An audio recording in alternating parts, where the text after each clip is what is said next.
রংপুর মহানগরীর গোদা শিমলা এলাকা গ্যাসের সঞ্চালন লাইনের জন্য বৃহস্পতিবার কয়েকটি কবর স্থানান্তরের উদ্যোগ নেন স্বজনরা।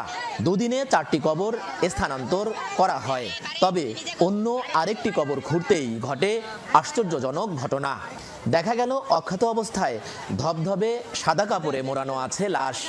2010 সালে সেখানে দাফন করা হয়েছিল মরহুম আব্দুস সামাদকে। এ ঘটনায় অবাক স্বজনরা। আমার বাবা যেদিন মারা যায় সেদিন নিজে ওই পুকুরে গোসল করছিল, একলাই, কেউ গোসল করাইতে হয় নাই ওনাকে। গোসল করিয়ে বসছে চেয়ারে, ওই অবস্থা ওনার ইন্তেকাল হয়েছে। হাড্ডির মধ্যে যায় যখন হয় তখন মাটি ধরে, কিন্তু আমার আব্বার অক্ষত অবস্থায় কাপড়ও স্পর্শ করে নাই। ততই খুঁড়ি ততই দেখি এত পরিষ্কার, একেবারে নিকুত হাত দেখা যায়, পা দেখা যায়, যেভাবে সবাই রাখছি ওইভাবে। এ খবর ছড়িয়ে পড়লে সেখানে ভিড় জমান স্থানীয়রা। তারা জানান, অত্যন্ত পরহেজগার মানুষ ছিলেন আব্দুস সামাদ। এলাকার সবথেকে জনহিতকর মানুষ হিসেবেও খ্যাতি ছিল তার। কবর থেকে উত্তোলনের পর মরদেহ পাশেই অন্যদের সাথে দাফন করা হয়। আমরা আল্লাহর কাছে দোয়া করি, আল্লাহ ওনাকে বেহেশতবাসী করুক। খুবই ভালো ছিল আমার শ্বশুর।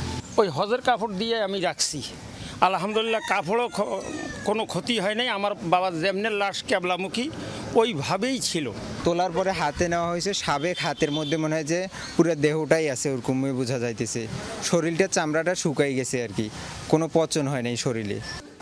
এ ধরনের ঘটনা অস্বাভাবিক নয় বলছেন ইসলামী চিন্তাবিদরা।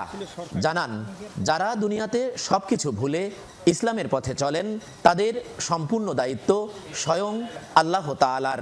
আল্লাহ তাআলা তার পুরস্কার হিসেবে এটা দিয়েছেন এবং আল্লাহ তাআলা তো ঘোষণাই যে তাকে কিছুই স্পর্শ করবে না এবং কিয়ামত পর্যন্ত তাকে কোনো স্পর্শ করবে না। সে আল্লাহ তাআলা বলছে, তাকে তো এই ধরনের মানুষগুলোকে তো আল্লাহ তাআলা তো কবরেও তো রেজেক দিয়ে থাকেন।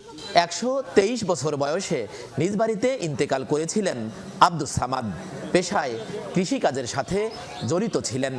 8 পুত্র ও 4 কন্যা সন্তানের জনক ছিলেন তিনি। এরই মধ্যে 2 পুত্র ও 1 কন্যা মারা গেছেন।